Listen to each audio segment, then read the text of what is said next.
شنو غادي نقول؟ ما حسبنا الله ونعم الوكيل، هي اللي في امي اللي الكل، وانا كنقول استغفر الله حسبي الله ونعم الوكيل.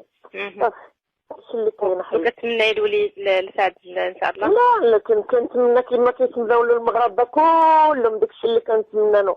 انا كأم راه الله اللي عالم به، بيني وبينه وبين الله وبين هذا، ولاني الله يفرح الجميع والله ياخذ حق المظلوم. هادشي اللي كاين ان شاء الله. يعني انت متاكده صافي ان ولدك عندك قناعه انه مظلوم وغير معلوم لان انا متيقنه، انا متيقنه من براءته ومتيقنه من اخلاقه، كما متيقنين بها جميع المغاربه. ماشي غير انا اللي كنقول على ودان امه. لا جميل صافي لاله حبيبتي. شكرا جزيلا. لا توفيق ان شاء الله. الله يعطيك الخير. لا شكرا لاله.